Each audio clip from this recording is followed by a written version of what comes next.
Selamat siang, kami dari Kelompok 3 yang beranggotakan saya Muhammad Robiansyah, Saya Dimas Setiawan. saya Rinaldi Rizwan. Saya Arya Muhammad Heriansyah. Dan saya Muhammad Rizwan.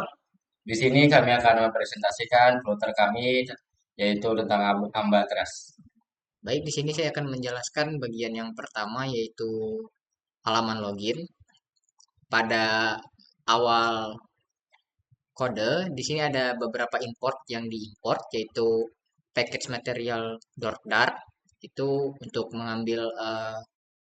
mengimport library dasar dari Flutter, lalu ada mengimport register.dart, dashboard.dart, lalu service API-nya, dan juga ada Dart UI untuk eh, beberapa efek visual.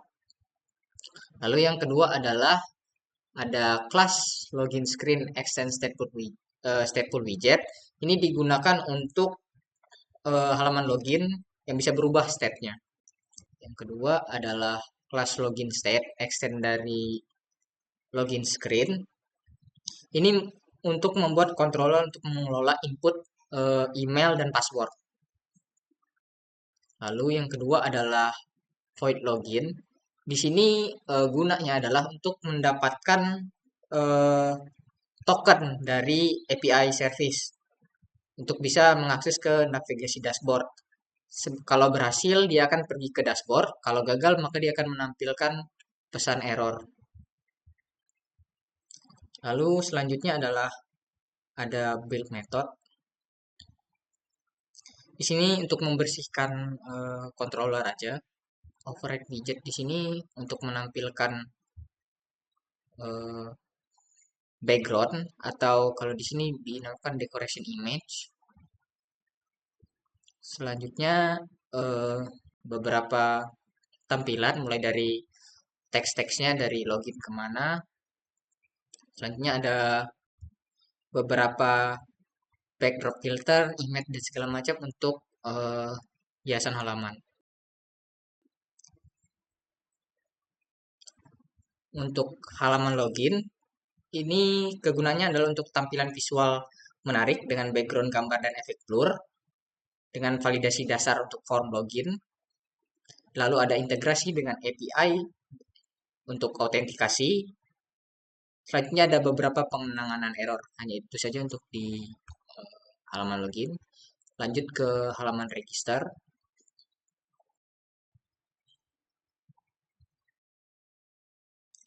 Pada halaman register kurang lebih sama, hanya ada beberapa perbedaan dari import.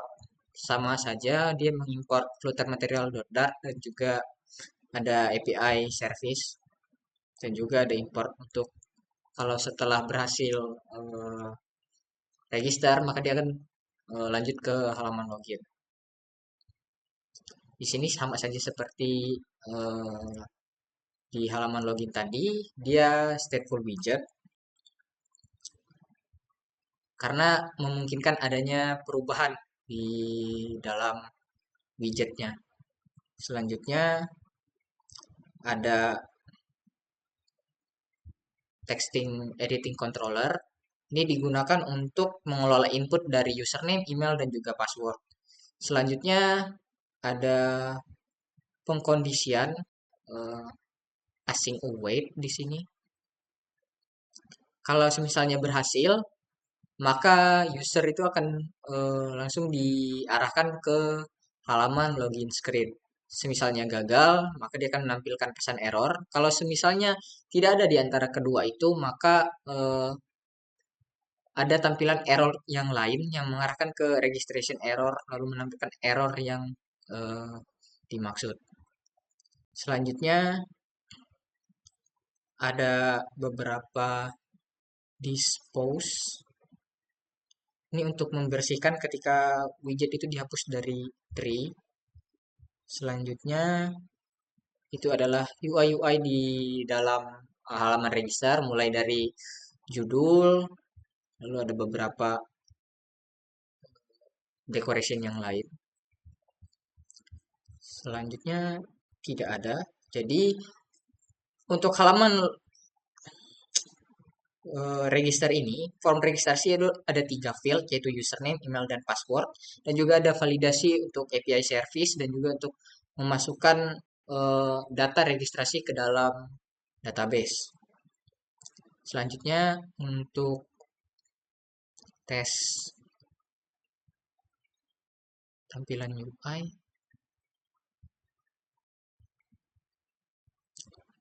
masuk ke dalam sini, masuk ke bagian filter.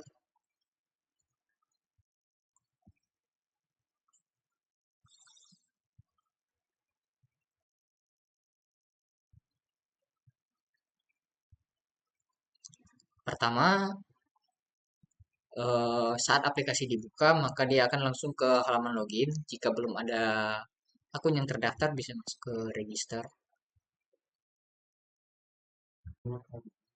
Baik, di sini saya akan mempresentasikan hasilnya. Dari sini masuk ke Android Studio.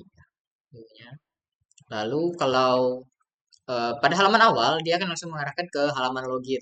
Kalau misalnya belum ada akun, maka ada tombol register. Misalnya nama saya. Sebentar saya ketik.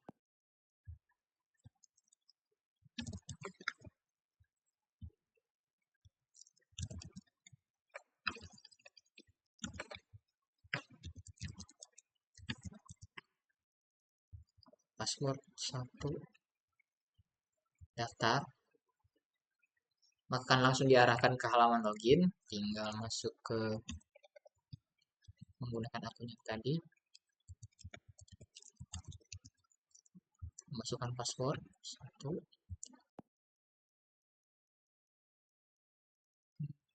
salah, kurang G. Setelah itu akan langsung masuk ke halaman dashboard.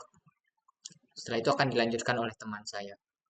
Baik, selanjutnya saya akan melanjutkan di bagian dashboard.dart. Di sini pertama-tama kita akan melakukan beberapa import seperti pada halaman login tadi, yaitu ada kita import yaitu paket Flutter dari material Dart. Kita import sebagai fondasi utama untuk membangun UI. Kemudian selanjutnya itu kita juga mengimport paket dari Flutter Fitur Icon yang akan menyediakan icon-icon tertentu. Kemudian yang terakhir kita akan mengimport sebuah file lokal yaitu allproduct.dart yang berisi halaman allproduct screen sebagai tujuan dari kita ketika kita mengklik sebuah detail pada suatu produk, dia akan langsung masuk ke halaman allproduct. Selanjutnya kita akan mendefinisikan sebuah class baru yaitu dashboard screen sebagai sebuah stateful widget. Hal ini memungkinkan halaman ini untuk menyimpan state yang berupa perubahan, terutama terjadi saat kita melakukan scroll. Dengan membuat widget ini sebagai stateful, kita bisa mengubah tampilan UI-nya secara dinamis tanpa harus membuat ulang seluruh halaman. Selanjutnya kita akan masuk pada sabar. Selanjutnya kita akan masuk ke kelas dashboard screen state yang akan mengatur logika dari dashboard screen. Di sini kita membuat sebuah variabel bernama scroll controller sebagai yang berfungsi untuk memantau pergerakan scroll pada halaman. Kita juga mendeklarasikan boolean is scrolled yang akan menandakan apakah halaman sudah di scroll atau belum. Kemudian kita di sini ada metode init state ini yang akan kita tambahkan listener ke dalamnya yaitu scroll controller dengan menghubungkannya ke fungsi scroll listener. Fungsi ini akan terus berjalan saat pengguna menggulir halaman sehingga kita bisa mengetahui posisi scroll secara real time. Di sini juga ada metode lain yaitu dispose, yaitu kita memastikan untuk membuang scroll controller agar tidak menyebabkan kebocoran memori. Selanjutnya kita akan masuk pada fungsi scroll listener.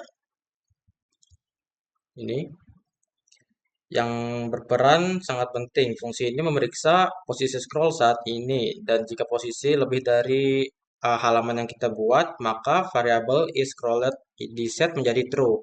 Jika kurang, maka di-set sebagai false. Fungsi ini memastikan bahwa perubahan akan langsung memicu perubahan pada UI-nya. Selanjutnya, kita akan masuk pada bagian app bar. Baik, selanjutnya kita akan masuk ke bagian app bar. Pada bagian app bar ini, kita menggunakan warna sebagai latar belakang yang dinamis. Saat halaman belum di-scroll, app bar akan transparan sehingga hero session-nya itu akan terlihat secara penuh. Di sini judulnya kita menggunakan rich text sehingga ada perbedaan dari setiap katanya. Kemudian selanjutnya kita akan masuk ke bagian drawner. Untuk bagian drawner sendiri, kita uh, gunakan sebagai menu sampling yang bisa dibuka pengguna. Di bawah drawner ini terdapat beberapa item menu yang menggunakan icon-icon yang telah kita panggil menggunakan import dari Flutter Filter Icon.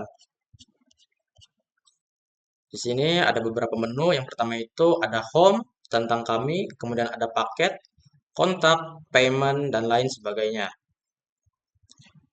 Kemudian kita akan masuk pada selanjutnya kita akan masuk pada bagian body, yang dimana pada bagian body ini terdapat beberapa hal. Yang pertama itu ada bagian single chat scroll view. Yang kedua itu di sini ada bagian hero session dan lain sebagainya. Kita di sini menggunakan single chat scroll view agar seluruh konten halaman bisa kita scroll.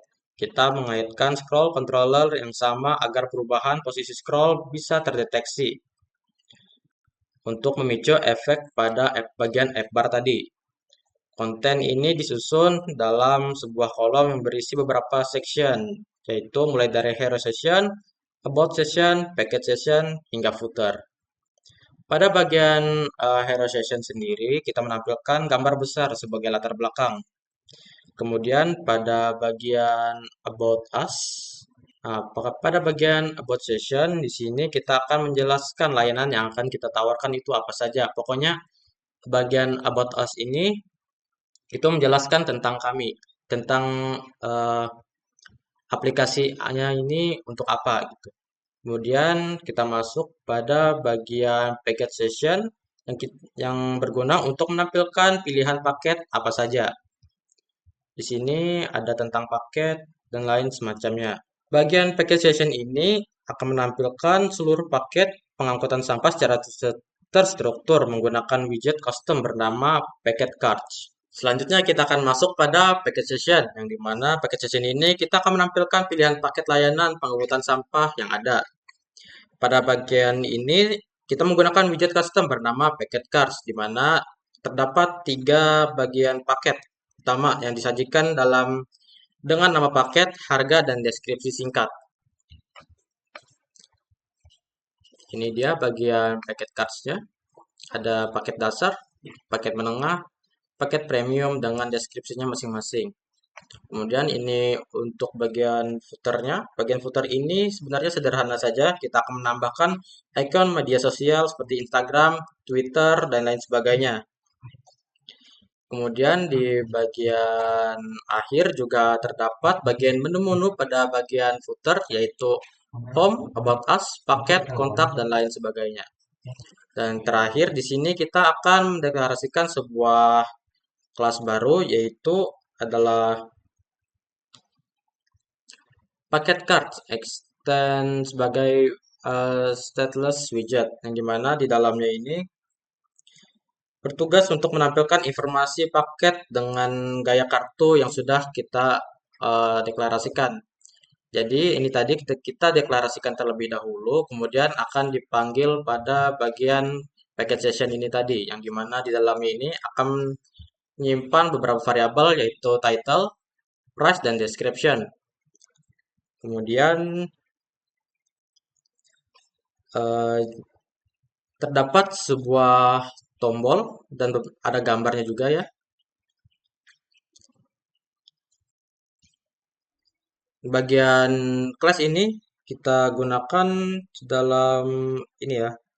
Kemudian bagian terakhir yaitu kita akan mendeklarasikan kelas packet cards. Yang dimana kelas ini tadi dipanggil pada bagian packet session untuk bagian widget customnya tadi. Yang dimana di sini kita akan menyimpan 3 variabel, yaitu yang pertama ada title, yang kedua price, yang ketiga description. Bagian ini lengkap dengan gambar, judul, deskripsi, harga dengan format yang sudah ditentukan, dan tombol detail yang jika ditekan akan membawa pengguna ke halaman produk yang lebih lengkap atau all product yang sudah kita import sebelumnya. Paket card ini dibuat sebagai widget stateless widget agar mudah digunakan ulang dan menjaga kode tetap modular atau tetap berjalan sesuai yang dibutuhkan. Selanjutnya ada pada bagian payment yang akan dilanjutkan oleh teman saya. Oke, akan saya lanjutkan untuk bagian tampilan daftar produk. Di sini ada import beberapa material, yang dimana pertama ada material Dart. Ini untuk widget dasar Flutter, lalu ada fitur icons, ini untuk ikon-ikon yang ada dalam Dart. Lalu ada import untuk payment, API service, dan midran service. Lalu dibuat sebuah class all product screen, yang dimana akan berfungsi untuk menampilkan daftar produk layanan yang mengelola proses pemesanan dalam aplikasi Flutter. Nah, di sini ada widget yang memiliki state daftar produk ini, lalu ada is loading true yang berarti indikator untuk loading, dan error message untuk pesan error. Lalu dibuat init state yang dimana akan menjalankan fitur void fetch produk untuk mengambil data produk secara asynchronous dari API melalui API service get product.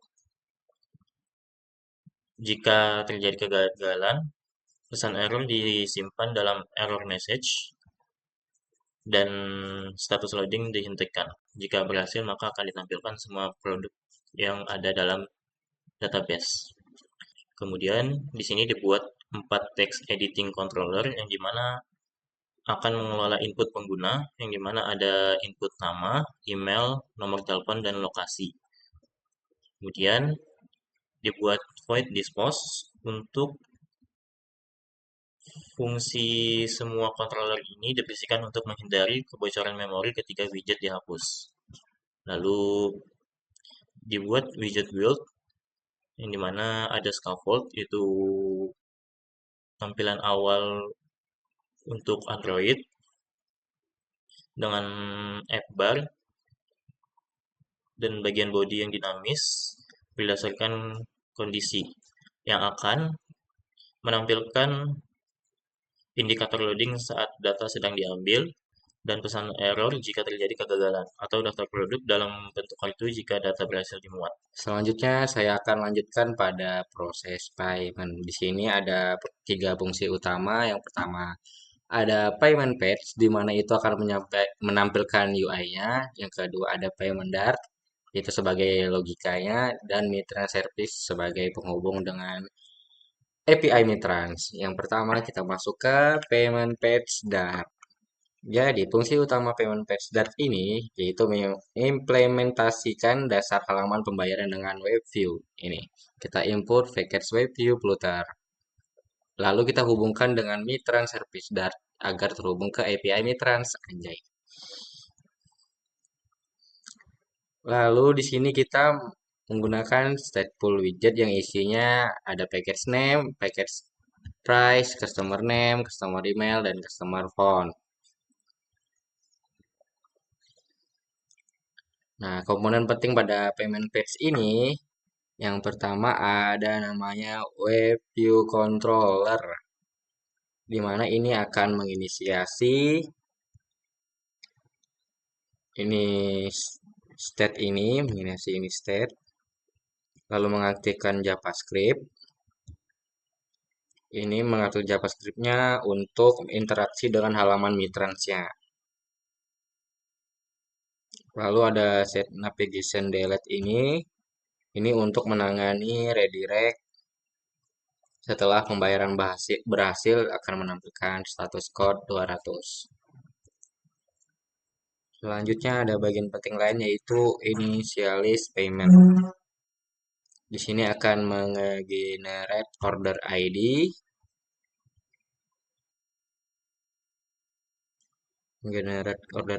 dengan ID yang unik, lalu memanggil Mitrans service di sini untuk menge-create transaksi di mana order ID-nya dari order ID, garis amannya dari widget packet price, customer name-nya dari widget customer name, customer email-nya dari widget customer email, customer phone dari widget customer phone. Lalu di sini juga akan menangani error belum. Di sini akan memuat URL pembayaran ke webview jika berhasil. Redirect URL dan juga ini ke webview controller jika berhasil. Dan juga akan menangani error dengan menampilkan pesan error message. Selanjutnya ada bagian penting lain yaitu build body. Nah, dalam build body ini akan menampilkan loading indikator saat proses inisialisasi. Ini. Dan juga akan menampilkan error jika terjadi kegagalan. Dan tampilan errornya akan seperti ini, ada tulisan gagal membuat pembayaran dengan warna merah begitu. Lalu akan return ke webview, ini akan menampilkan webview lagi ketika semua berjalan lancar. Oke, selanjutnya kita lanjut ke payment Dart. Jadi fungsi utama dari payment Dart ini versi lebih lengkap dari payment patch Dart dengan fitur tambahan. Nah, perbedaan utama dari payment patch Dart dan payment Dart, dia inisialisasi webview-nya yang lebih kompleks di mana dia ada platform specific initialization. Nah, di sini ada Android View Controller.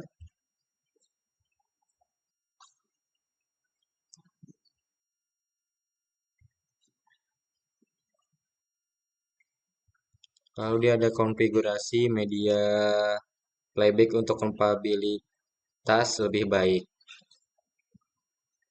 Juga di payment Dart ini ada fitur tambahan update order status.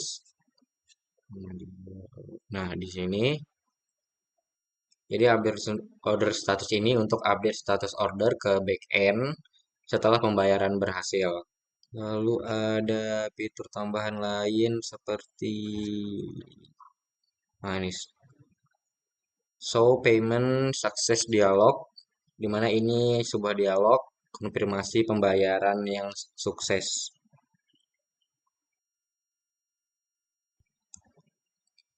Lalu di payment Dart ini juga error handling-nya lebih baik, di mana dia validasi respon URL.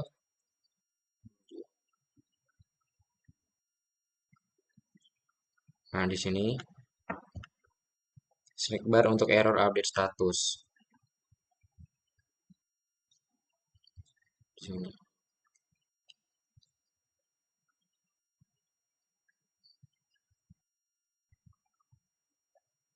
Nah, lalu alur pembayarannya dia pertama inisialisasi webview, lalu buat interaksi Mitrans. Jika berhasil akan load URL pembayaran. Jika pembayaran sukses akan deteksi status code 200. Dia akan mengupdate status order, tampilkan dialog sukses dan kembali ke halaman awal. Selanjutnya kita lanjut ke mitranservice.dart. Jadi fungsi utama mitranservice.dart ini yaitu service untuk berinteraksi dengan API Mitrans. Adapun fitur-fiturnya, yang pertama ada create transaction. Mana dia?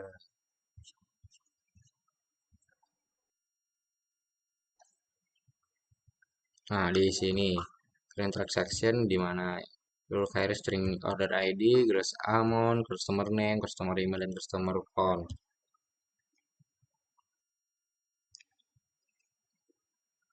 Ini menggunakan autentikasi basic out dengan server key.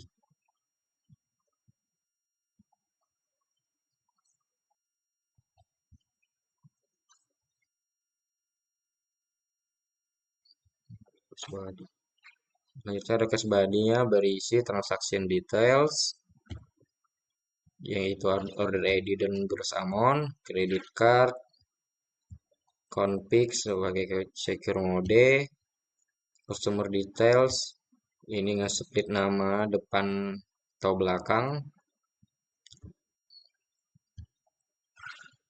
dan callback URL.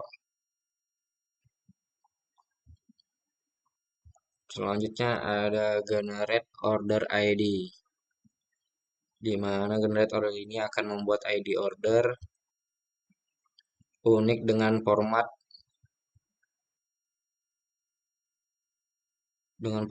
Ambatras, timestamp, dan random 4 digit.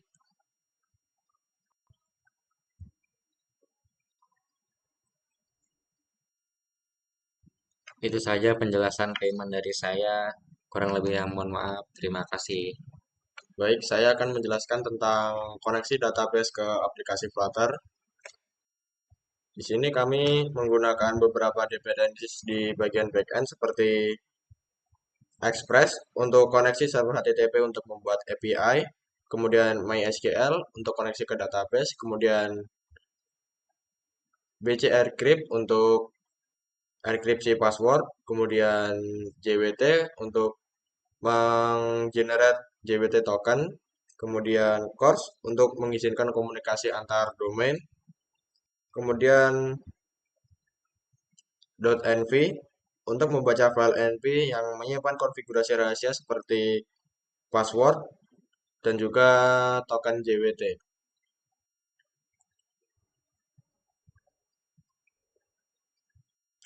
Kemudian untuk membuat koneksi di sini menggunakan const MySQL, kemudian require MySQL promise, kemudian const pool untuk membuat koneksi ke database menggunakan server lokal dengan usernya bernama root, passwordnya kosong, dan juga dengan nama database adalah Recycle Hub dengan port 3306. Kemudian di sini ada validasi koneksi menggunakan pull get connection. Jika koneksi berhasil, maka muncul tulisan connect to MySQL database. Jika gagal, akan muncul tulisan failed to connect to MySQL. Di bagian ini adalah kode untuk memverifikasi kode JWT yang akan muncul ketika user akan masuk register atau login ke dalam aplikasi. Kemudian di sini untuk menangani register, ketika pengguna melakukan register, maka bagian ini akan menyimpan password, email, username ke dalam database, kemudian passwordnya akan di hashing, dan akan muncul tulisan user register is successful jika register berhasil. Jika error akan muncul register error. Kemudian di bagian ini untuk menangani login, di mana kode akan mengambil data dari database, bagian select from user, di mana emailnya yang akan digunakan pengguna, kemudian meminta memverifikasi password. Jika passwordnya error, maka akan muncul tulisan invalid credential.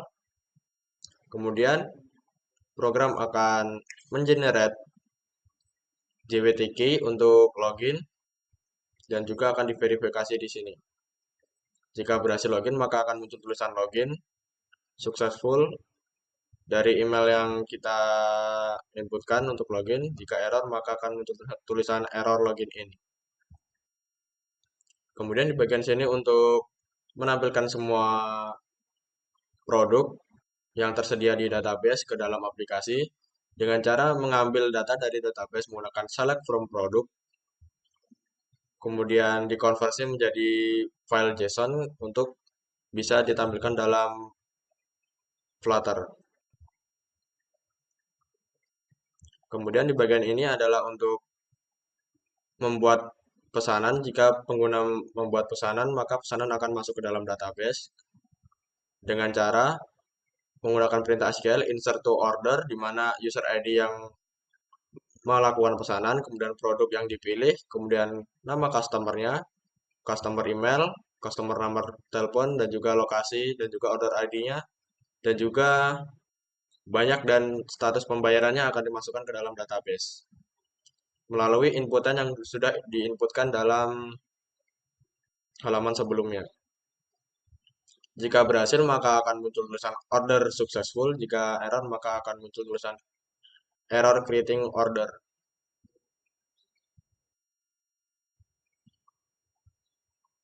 Kemudian update order status di sini, ketika setelah melakukan pembayaran, maka status akan berubah menjadi, kemudian di bagian ini adalah bagian untuk ketika server dijalankan untuk Node.js, maka akan memunculkan pesan server berjalan di port 3000 dan juga server running di dalam port 3000 untuk menandakan bahwa server sudah berjalan atau belum dalam Node.js. Nah, di sini saya akan menjelaskan tentang pubspec.yaml. Di sini berisi dependencies, yaitu Flutter menunjukkan SDK Flutter itu sendiri, kemudian HTTP ini untuk koneksi ke HTTP server, untuk menangani koneksi ke dalam database, kemudian INTL ini untuk pemformatan data lokal seperti untuk waktu user dan juga pesanan dilakukan. Kemudian web view Flutter ini untuk menampilkan halaman web. Kemudian URL launcher ini untuk membuka URL untuk aplikasi eksternal seperti API Mitrans. Kemudian shared preference ini untuk menyimpan data lokal seperti token login. Kemudian Cupertino icon ini untuk ikon-ikon bergaya seperti iOS. Kemudian Flutter icon ini untuk ikon-ikon yang ringan dan juga modern. Baik, di sini saya akan mensimulasikan aplikasi dari project Flutter kami. Jadi, pertama pengguna akan dibawa ke dalam login page. Kemudian jika pengguna belum memiliki akun, bisa register terlebih dahulu. Di sini pengguna akan diminta memasukkan username, email, dan juga password. Misalkan kita coba.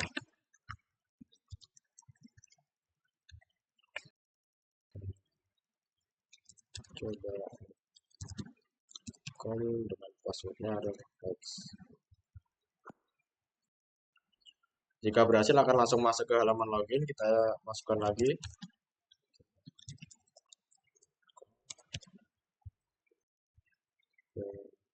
X.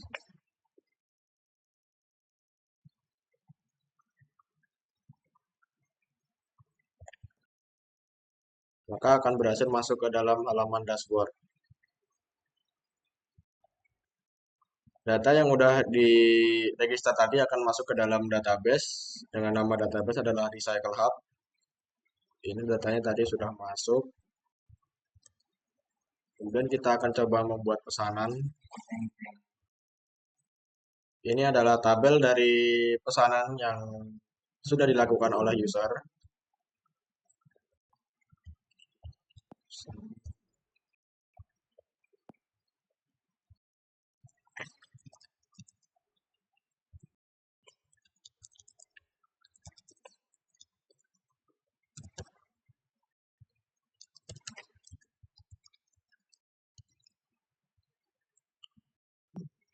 Setelah mengisi data, kemudian klik pesan, maka akan langsung terhubung ke API Mitrans. kemudian klik pay now, pay, maka akan muncul transaction is successful yang menandakan bahwa pembayaran sudah berhasil. Kita cek ke database. Nah, kemudian data pesanan sudah dapat masuk ke dalam database.